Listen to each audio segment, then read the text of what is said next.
Hi everyone, good morning. आज 26 सितंबर है और 26 सितंबर को 1942 में न्यू दिल्ली में एस्टैब्लिशमेंट हुआ था CSIR, council of scientific industrial research, यानी औद्योगिक एवं वैज्ञानिक अनुसंधान परिषद, जिसका गठन हुआ 1942 26 सितंबर को। और ये कहाँ हुआ? न्यू दिल्ली हेडक्वार्टर में। इसकी ढेर सारी उपलब्धियां हैं, हम आप सब जानते हैं। बस लेटेस्ट 3 उपलब्धियों पर ध्यान दीजिए। इसने हवाओं में कोरोना वायरस को किल करने के लिए यूवी अल्ट्रावायलेट रेज डेवलप किया, जो एसी के साथ फिट हो जाता है और एसी की हवाओं के साथ ये डेवलप होता है रेज, यूवी रेज। और अगर वहाँ आसपास लोग आते हैं, उनके साथ जो वायरस होते हैं और वो हवाओं में मिलता है, तो उन हवाओं के दरमियान जितने भी वायरस हैं उसको किल कर देता है ये यूवी रेज, जिसे CSIR ने डेवलप किया। ऐसी चीज़ें लोकसभा और राज्यसभा के सदन में पिछले साल ही इक्विप किया जा चुका है। ये एरोमा मिशन के तहत जम्मू कश्मीर के पुलवामा और कुपवारा में लेवेंडर फूल की खेती करवा रहे हैं। Point clear? और यही CSIR 2023 को मिलेट ईयर यानी बाजरा वर्ष के रूप में सेलिब्रेट करने जा रही है। Point clear? ये ध्यान में रखिएगा। तो ये CSIR का इंपॉर्टेंस है जो रिसेंटली हुआ है।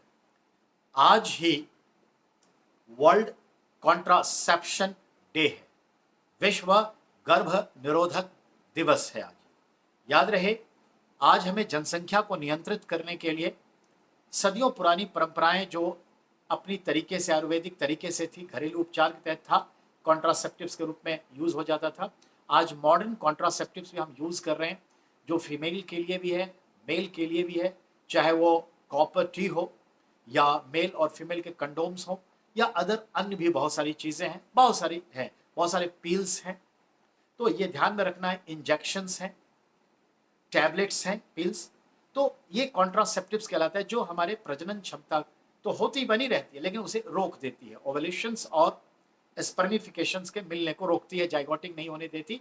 तो उसको हम लोग कहते हैं कॉन्ट्रासेप्टिव्स, जो इक्विपमेंट्स मशीन के तौर पे भी होती है, मेडिसिन के तौर पे भी होती है, ये चीज़ें। तो डिफरेंट कॉन्ट्रासेप्टिव्स को संज्ञान में लेते हुए दुनिया मना रही है, WHO मना रही है वर्ल्ड कॉन्ट्रासेप्शन डे, विश्व गर्भ निरोधक दिवस। याद रहे, जनसंख्या नियंत्रण करने के लिए एक अवेयरनेस के पॉइंट पर मनाया जाता है। अब ध्यान दो, आज ही है 4th संडे ऑफ सितंबर और प्रत्येक वर्ष सितंबर माह के चौथे रविवार को सेलिब्रेट होता है वर्ल्ड रिवर्स डे। हम और आप भली भांति जानते हैं विश्व नदी दिवस, यानी नदियां का क्या महत्व है। आप समझ सकते हैं कि इस धरातल पर अगर नदियां ना होती तो शायद जीवन कैसा होता, संभावनाएं छिन्न होती। बहुत सारे देश हैं जहां पर नदियां नहीं हैं, जैसे UAE को ही ले लें, यूनाइटेड अरब अमीरात, वहां पर कोई नदी नहीं है। भारत में एकमात्र डिस्ट्रिक्ट, राजस्थान का एकमात्र डिस्ट्रिक्ट जहां कोई भी नदी नहीं है, चूरू। नदी को हम लोग क्या कहते हैं आप भी जानते हैं? लाइफ लाइन ऑफ कंट्री या life line of particular area. जैसे गंगा नदी पूरे उत्तर भारत से लगभग क्रॉस करती है, तो इसे उत्तर भारत का लाइफ लाइन, और खासकर सबसे ज्यादा उत्तर प्रदेश और बिहार, तो यूपी बिहार का भी वो लाइफ लाइन हुई। So Ganga river is the lifeline of north India, lifeline of Uttar Pradesh, lifeline of Bihar, ऐसे कह सकते हैं। बिल्कुल ऐसे ही समझिए जैसे मिस्टर मोदी जी ने अभी भी परसों यानी कि 24 सितंबर 2021 को क्या कहा? Ocean is the lifeline of international trade. और इस तरह से उन्होंने चीन पर इशारा कर दिया, और ये लाइन भी बहुत सटीक हो गया और ये सवाल बन जाएगा। यानी ओशियन जो है, जो महासागर और सागर है, यह अंतर्राष्ट्रीय व्यापार का जीवन रेखा है। यह स्टेटमेंट उन्होंने यूएनओ में दिया है। ठीक वैसे ही जैसे 2007 में हमारे doctor Manmohan Singh ji as a prime minister visit करने के लिए अरुणाचल प्रदेश गए थे और तवांग 1 हाइड्रो पावर प्रोजेक्ट को क्या किया था? शिलान्यास किया था, फाउंडेशन स्टोन डाला था। और तब उन्होंने कहा था कि Arunachal Pradesh is the powerhouse of India. उसका ये सवाल बन गया कि भारत के किस राज्य को पावर हाउस कहा जाता है, भारत का ऊर्जा घर, बिजली घर, तो अरुणाचल प्रदेश। क्यों? क्योंकि अकेला अरुणाचल प्रदेश की नदियों की capacity, potentiality to generate electricity is 50,000 megawatt. समझ में आई बात? तो ये याद रखिएगा। तो मेरे कहने का मतलब है आज रिवर्स डे है और दुनिया में बहुत सारे रिवर्स हैं। भारत में लगभग एक दो नहीं 400-500 नदियां हैं, उनमें से लगभग 200 प्रमुख हैं, उनमें से 25 नदियां हाईली इंपॉर्टेंट होती हैं। ठीक है, तो भारत को नदियों का देश कह सकते हैं आप। और एक चीज, नदियों को ही कहा जाता है मदर ऑफ सिविलाइजेशन, यानी जितने भी हमारे पूरे विश्व में जो सभ्यता डेवलप हुई वो नदी के किनारे हुई। तो ये याद रखिएगा, नदियों के बिना हम कल्पना नहीं कर सकते मानवीय व्यवस्था की।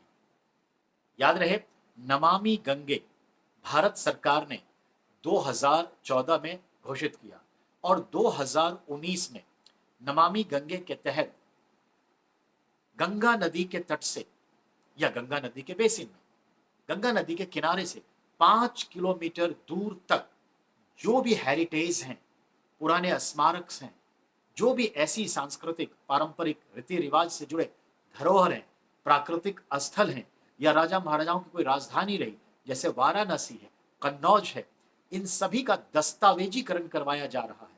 अभी अभी इसी नमामि गंगे की टीम कहाँ गई थी? कन्नौज, हर्षवर्धन की राजधानी, और उसका दस्तावेज तैयार कर रहे हैं।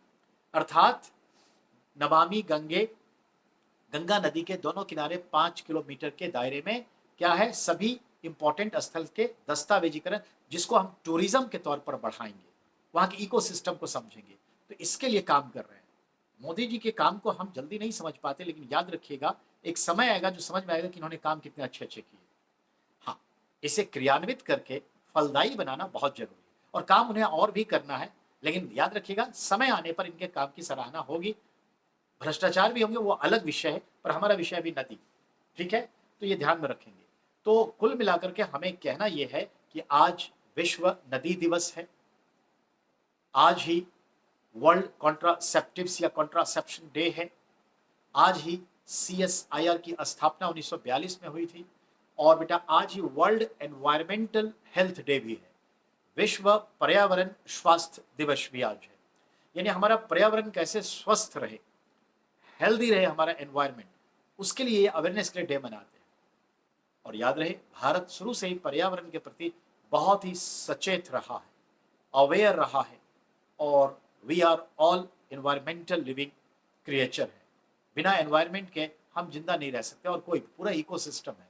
तो चलिए आज के लिए यही 4 बातों से हम समाप्ति करते हैं और जल्दी मिलते हैं कल का इंपॉर्टेंस लेकर के। ठीक है, बहुत बहुत धन्यवाद आप सभी का। प्लीज़ आप इसे हमारे इस वीडियो को आगे बढ़ाइए और आप अपने डिमांड्स भेजते रहिए, किन किन मुद्दों पर आपको चाहिए वीडियो, जानकारी चाहिए, किसी भी सब्जेक्ट पे आप भेजते रहिए, किसी भी बर्निंग इशू पे आप भेज सकते हैं। और आपका सुनील सर आपकी सेवा में, विद्यार्थियों के हित में इसे सब्सक्राइब करिए और जितना हो सके स्प्रेड करिए, स्प्रेड करिए। Thank you very much.